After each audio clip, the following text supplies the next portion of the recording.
համար իրականում ես գրեթե երբեք չեմ մերժում մեր համերկրացիների առջև, հայրենակիցների առջև խոսք ասելու, ելույթ ունենալու հնարավորությունը եւ այս անգամ եւս սիրով համաձայնեցի այն մտադրությամբ, որպեսզի ներկայացնեմ այն խնդիրները, որոնք առկա են առհասարակ երեխաների դաստիարակության, նրանց հոգեբանական ձևավորման, անձի ձևավորման առումով, որոնք ոչ միայն սոցիալական ծագում ունեն, որոնք ոչ միայն կապված են ժամանակի խնդիրների հետ, այլ մշտապես առկա են եղել մարդկային հասարակության ձևավորման, ծագման, կայացման ընթացքում նկատի ունեմ օրինակ դաստիարակության հետ կապված խնդիրները դեռևս հին Հունաստանում նույնիսկ ավելի հին ժամանակներում էին փորձում երեխաներին դաստիարակել այնպես, որ բավարարեն մեծերի պահանջները, այնուհետև վարքային բնույթի խնդիրներ, որոնք իհարկե հետևանք են նաև կրթության, դաստիարակության գործընթացում տեղ գտած խնդիրների։ Գիտենք, որ մեր ժամանակաշրջանը այնպիսին է, որ երկրագունդը փոքրացել է եւ հարագություններն են խիստ մեծացել եւ մենք առերեսվել ենք մի լուրջ հիմնախնդրի, դա ինֆորմացիոն հոսքերն են, որոնց կառավարումը պարզապես դարձել է ժամանակի մարտահրավեր եւ այս թողուբոհի մեջ ամենաառաջինը, որ դժում են անշուշտ երեխաներն են, որովհետեւ երեխան խոցելի է, երեխայի անձը դեռևս ձևավորված չէ եւ նա ընկալունակ է բոլոր տեսակի, բոլոր տիպի ազդեցությունների նկատմամբ։ Ահա թե ինչու իմ խոսքը ես ուղղում եմ հայ ընտանիքներին, հայ մայրերին, հայրերին, նրանք, ովքեր մասնակցում են երեխաների աջակցությանը, պաշտպանությանը, երեխայի ապագայի կերտման դժվարին, իրականում շատ բարդ խնդրի լուծմանը եւ կուզենայի մի քանի կետերի վրա կենտրոնացնել մեր ուշադրությունը։ Օրինակ, գրեթե բոլորը, ովքեր երեխա ունեն ընտանիքում, նկատել են, որ ժամանակակից երեխայի մոտ հիպերակտիվություն երևույթն է ակնհայտ դարձել, դժվար են երեխաները կարողանում կենտրոնացնել իրենց ուշադրությունը, երեխաները դժվարությամբ են կառավարում իրենց վարքը, շատ շարժուն են, դինամիկ են, անընդհատ վազում են, անընդհատ ինչ-ինչ խնդիր չլուծած անցնում են հաջորդ խնդրին եւ նման իրավիճակներում ծնողները կարծեք ֆրուստրացվում են եւ դժվարությամբ են լուծումներ գտնում եւ երբեմն մեղքը փորձում են տեղափոխել մեկ ուրիշի վրա, դպրոցի վրա, հասարակության վրա, այլ մասնակիցների վրա։ Իրականում խնդիրը ավելի խորքային պատճառ ունի, նշեցի, դա հենց ինֆորմացիոն տեղեկատվական այն խոսքերի առաջ բերած տագնապայնությունն է, որ առկա է մեր ընտանիքներում եւ մենք էլ ամեն օր առանց հեռախոսի 1 րոպե անգամ չենք կարողանում անցկացնել, որովհետեւ վախենում ենք, տագնապում ենք, որ ինչ որ բան կարող ենք բաց թողնել եւ այդ նույն տագնապը վարակի մեխանիզմով անշուշտ փոխանցում է նաեւ երեխաներին եւ երեխաները, որովհետեւ նշեցի ավելի խոցելի են եւ ընկալունակ են, ավելի հեշտ են տրվում այդ ազդեցություններին եւ ձևավորվում է եւս մեկ մեր դարաշրջանի խնդիր դժվարություններից մեկը կախվածությունը այդ գadgetներից, տեղեկատվական աղբյուրներից, հեռախոսներից եւ մյուս տեղեկատվական աղբյուրներից։ Ինչ անել նման իրավիճակում բավական դժվար խնդիր է, որովհետեւ որպեսզի լուծումը գտնվի, խնդիրը մինչեւ պետք է հստակ ձևակերպի, հետազոտվի, բայց մենք չենք հասցնում հետևել այդ իրադարձությունների կտրուկ փոփոխությունների։ Ափսոս ցավոք, որ մեր ընտանիքներում ծնողներին եւ երեխաների զարգացման հարցերով զբաղվող մարդկանց քիչ է տրամադրվում համապատասխան գիտելիք երեխաների զարգացման ձևավորման ուղղությամբ, այսինքն ծնողավարական գիտելիք, այսինքն ծնողը երբեմն ոչ միայն չի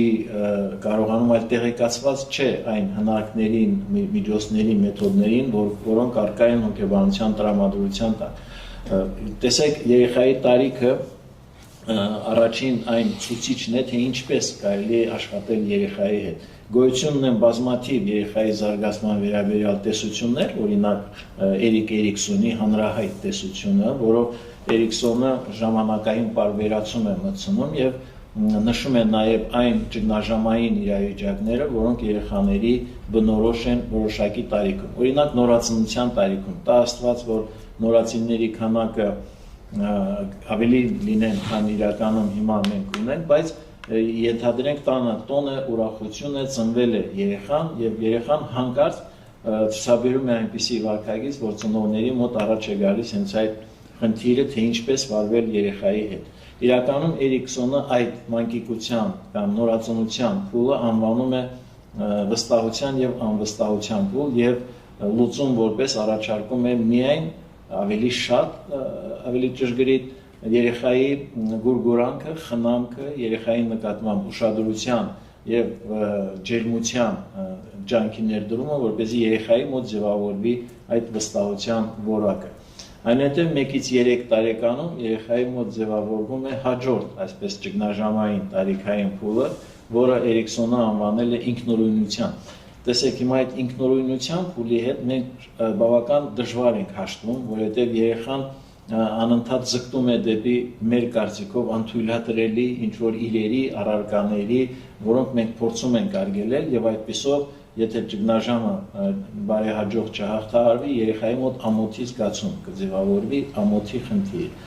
Կա նաեւ հաջորդ 3-ից 6 տարեկան փուլը, որին Էրիքսոնը անվանել է նախաձեռնողականության կամ անլիարժեքության բարդույթի այդ ճամփաբաժան, եթե երեխան նախաձեռնողականությունը խրախուսվում է եւ ինքնուրույնության հիման վրա նա դառնում է ակտիվ նախաձեռնող անձ, ապա կխուսափի մեկ խնդրից, որի անունը անլիարժեքության բարդույթ է։ Ի վերջո, այնտեղ մեղքի զգացում է այդ տարիքում առավել բնորոշ, անլիարժեքության բարդույթը կձևավորվի հաջորդ տարիքային փուլում, որին Էրիքսոնը անվանել է աշխատասիրության եւ անլիարժեքության։ Ինչու եմ ես այս քանը ներկայացնում մեր ծնողներին, մայրիկներին, մաղթելով, որպեսզի իրենք կարողանան ուսումնասիրել ժամանակակից հոգեբանական ձեռքբերումները երեխայի դաստիարակության, երեխայի ճիշտ ձևավորման, երեխային որոշ առումով նաև ինքնաբավ դարձնելու եւ նրան պաշտպանելու տարատեսակ ազդեցություններից, որոնցով հարուստ է մեր իրականությունը։ Հիմա այնքան մեծ են այդ մարտահրավերներն ու սպառնալիքները, որ մեր թիվ 1 խնդիրը երեխաների պաշտպանության առումով ոչ միայն եւ նույնիսկ ես կասեի ոչ այնքան իրավական, սոցիալական եւ այլ բնույթի խնդիրներն են, որքան հենց երեխային պաշտպանված զգալը տարատեսակ ազդեցություններից, ինչպիսիք ժամանակի արագ ընթացքն է, ինչպիսիք տեղեկատվական հոսքերի կործանարար որոշ առումով անհետացությունն է, հիմա արհեստական բանականության հետ են շփվում մեր դեռահասները եւ հաջորդ փուլը, որը դեռահասության փուլն է, ամենավտանգավոր, ես կասեի, ամենադժվար վերահսկվող եւ ամենադժվար կառավարվող փուլն է եւ երեխաները հենց այդ տարիքում են, որ սոցիալական առումով անկառավարելի վարք են հանդես բերում, ընդգրկում են ամենատարբեր խմբավորումներում կամ փորձում են դա անել, որովհետև դեռահասության տարիքը մի անցումային բուռն փուլ է, որի նկատմամբ պարզապես ուշադրության ամենամեծ կենտրոնացումը պետք է լինի։ Ցավոք սրտի, այո, այս խնդիրները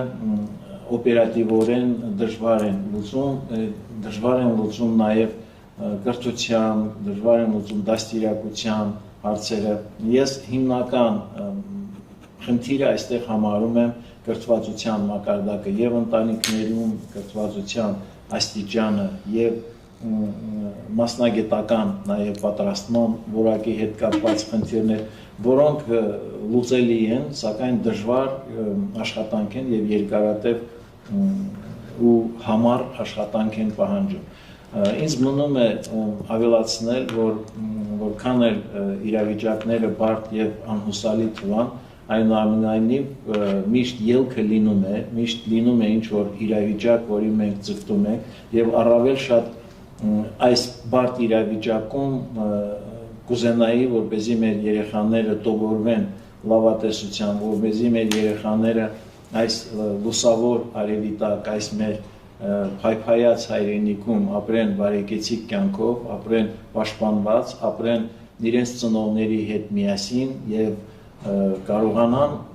ձևավորել մեր լավագույն ապագայի հիմքերը, որոնց մասին մենք այդքան շատ երազում ենք։